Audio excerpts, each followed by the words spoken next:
Good morning, mercenaries. This is Mark 5 bringing you another X-Merc battle report. This is my number 1 squad doing just a standard materials run. Movement. Once again, I've got all 5 slots unlocked, which I highly recommend.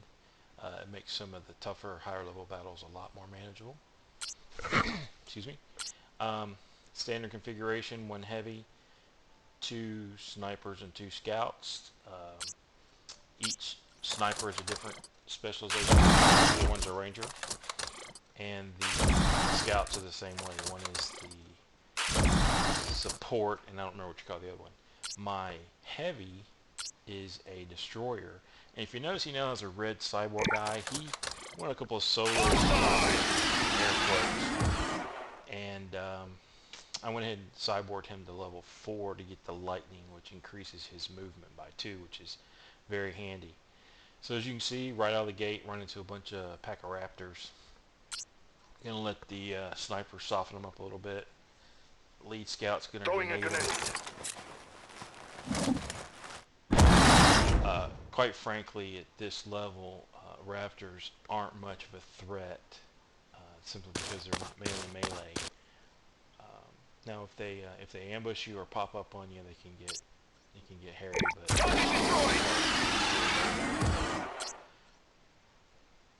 I've also completed my 2nd level shield, so everybody has level 4 shields now. I'm sorry, 400 hit point shields, and my heavy is wearing a set of composite armor. So.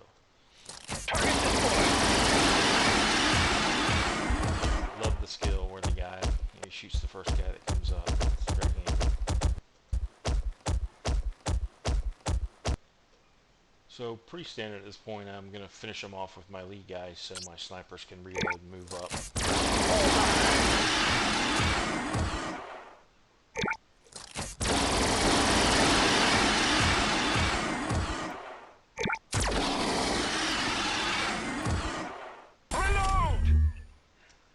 If you haven't watched me play before, Magazine change. My brother Snake Eater is here, and I've got a couple of videos we filmed tonight. We're going to try to narrate them together, but you'll definitely see a different style of play, so it's a lot of fun. So anyway, the guys are all re-ammoing everybody up. Once again, I mean, I know I say this a lot, but there's no reason to get in a hurry. You don't want to run into ambushes or bad guys with half-empty weapons, and this game likes to pull ambushes. I'm not complaining. I think it makes it very interesting, a lot of fun, but you can get into a lot of trouble if you just go gallivanting around.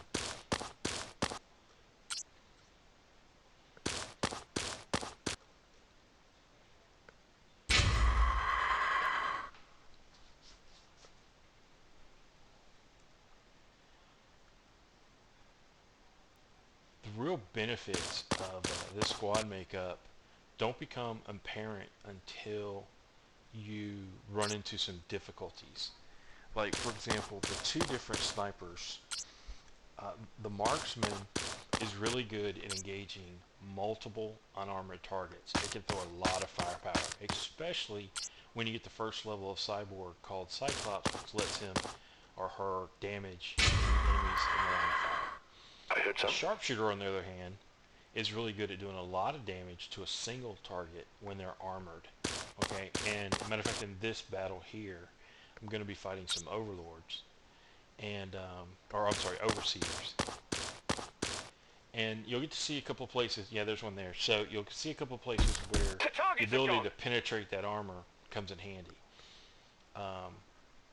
So seen a lot of discussions on the benefits, but I think each class and each specialization definitely has a role.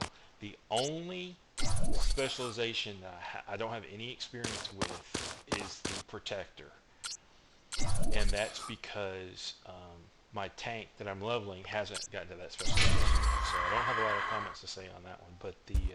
But all the other ones have.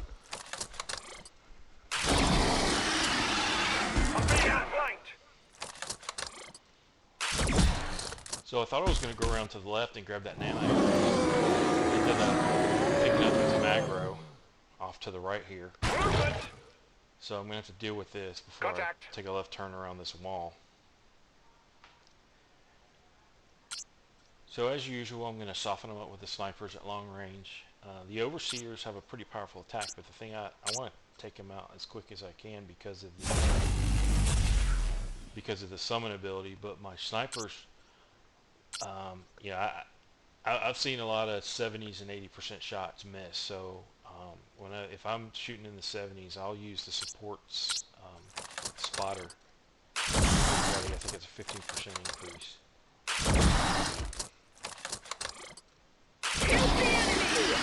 So there's the marksman taking the multi-shot where she shoots 3 targets, and then this is going to be the sharpshooter doing an armor piercing shot on the overseer.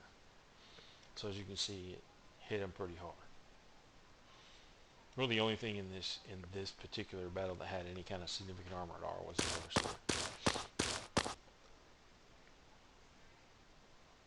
Of course, I run my scout forward, and now I see some spike wings, or a spike wing that I had not seen before. So at this point, I was thinking, do I push forward or do I back up? And this time, I decided to push forward and let the tank engage with the grenade and try to finish off the 2 guys that were damaged.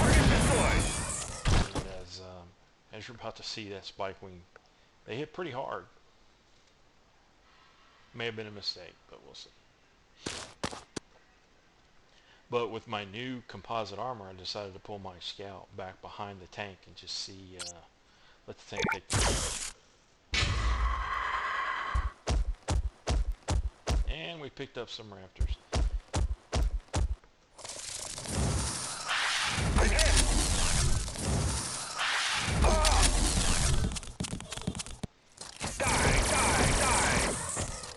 Gotta love that skill, unless of course you're trying to capture things.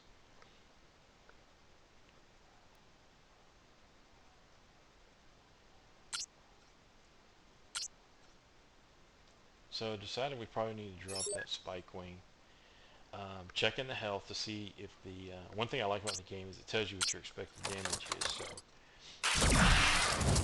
kind of lets you know if you need to up the power of your shot and use an ability, or if just taking a regular shot will do it. Another thing is, because they have a very long range, I tend to let him get kills anytime he's in a position. So, especially if I'm getting a lot of target kills, I'll lead out with the tank. You know, snipers obviously get a lot of kills, and scouts with their mobility and their medium range weapons tend to get a lot of kills. Magazine change! I've ended battles where my tank typically doesn't get as much XP because the XP comes from the kills. So anytime I can, I'll feed them. I'll feed the kills to the tank. So we've cleaned this out. Reloading, Go cover! back to that nanite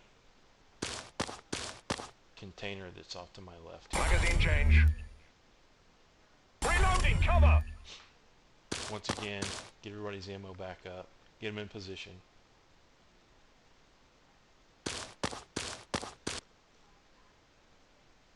Reloading!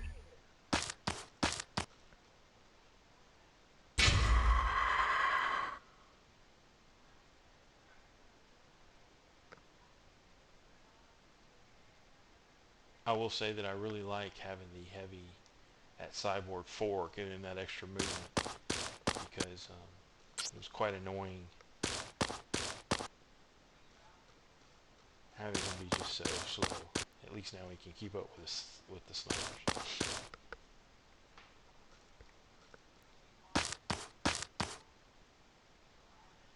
Now if you notice, I'm not really paying attention to the cover, because when you're fighting mutants, You hear that? positioning is really better than cover. You don't want to let them get in among you, and you don't want to have your snipers in a position where your scouts and your heavy can't support them, because they'll pop up on you. When you're fighting aliens and human, however, you tend to spread out more and pay a lot more attention to what cover you're in and the direction of the cover. The big exception, obviously, in this battle is the Overseer and the Sniper. But having a bunch of arachnids, come swarming in, especially on your snipers, whenever they're not able to shoot effectively up close, can be painful and give you some time in the med lab.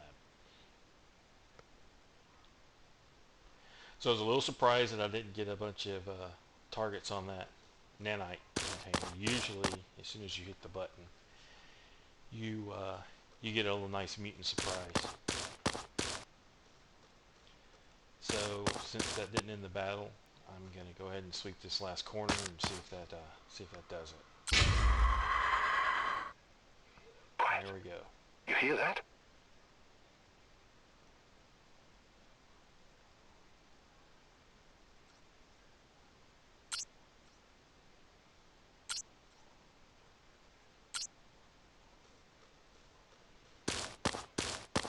Alright, so Scout spotted somebody. As usual, I'll engage it at long range with the snipers, and then depending on the damage I do, I'll just kind of fall the scout back. Or if I do a lot of damage, then I'll move the other scout and the heavy up. Because it was a low percentage shot, I decided not to use any... Oh. I see the enemy. And here come the little jellyfish, or whatever you call them.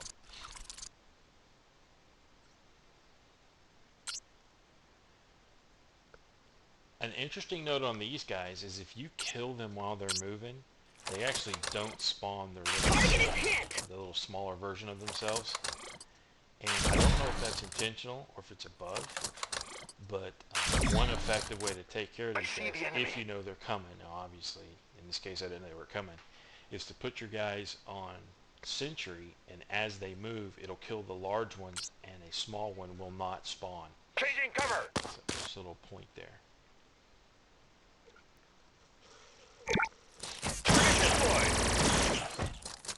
Now, if you're wondering, I'm trying at this point to keep the Overseer from summoning. That small jelly thing, as soon as it moves, my heavy will shoot it. So I wasn't real, I considered taking it out, and I thought it'd be just a waste of a shot. So I decided to go ahead and move up and engage the Overseer, because the jelly has to move next to you before it explodes, and the heavy should kill it.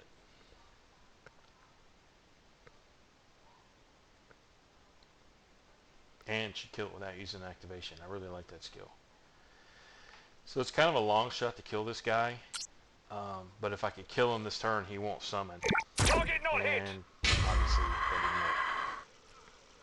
Die! So there's the heavy taking out the jelly, and then we get raptors from an area that we previously cleared. But that's just the way this game works.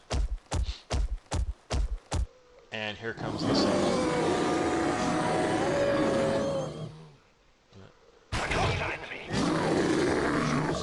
Sonic Trance does, but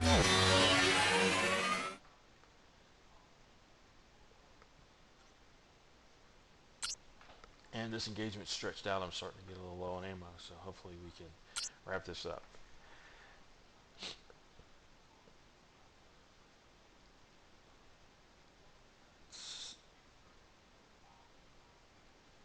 Yeah, at this point I'm considering whether I want to shoot the back guy and take advantage of the passive fire, or if I want to try to take out the Overseer.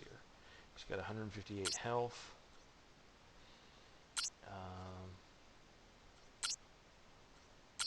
Yeah, 152, it's going to be close. I needed a crit. So he's sitting there with just a few hit points left. But I figure it's time to go ahead and take this guy out. Yeah, he's got 3 hit points. I'll just shoot a normal shot with a sniper. But that'll stop. He's one of the 2 guys they have that can shoot, other than the little acid spit. So I want to go ahead and take that guy out of there.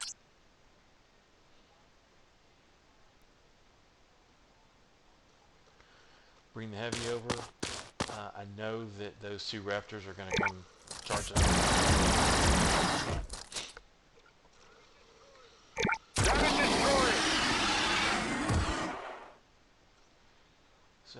go. Let's see if we can take these guys out.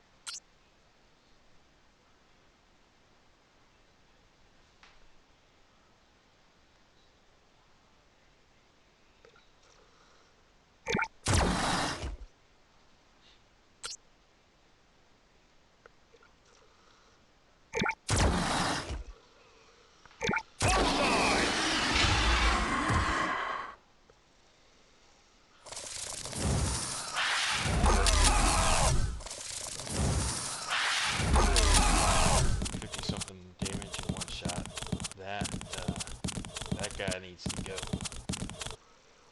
And of course, my heavy misses. And the Raptors come running up right next to the sniper where I didn't want them. So best laid plans and all that. So let's see what we're going to deal with this. As bad as the Raptors are, that Spike Wing has got to go. And since the Raptors were right up on top of the snipers, many times I just let everybody else clear him away from the sniper and let the sniper take the long targets. He's still using because of the range. And at this range, I mean, with things this proximity, or in this close to proximity, I don't mind using the mod. Alright, so how do we clear up all this trash?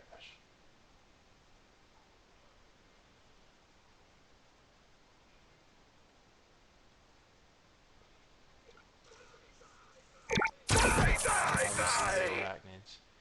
The danger with melee troops is once they're next to you, they're going to get 2 attacks. So effectively, they double their strength. So you either need to kill them or you need to back up and take a shot if you're not going to kill them. It essentially halves their damage because they have to move and then attack.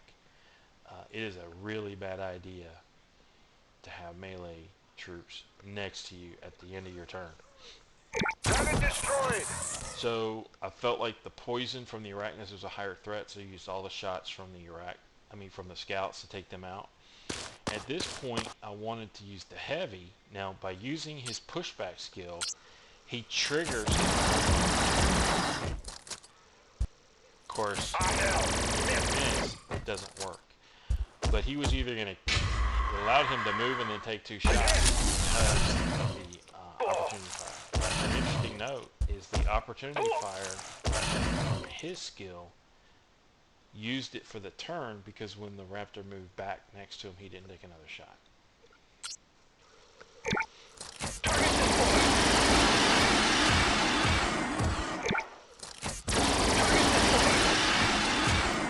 Alright, thanks for watching. I'll see you next time.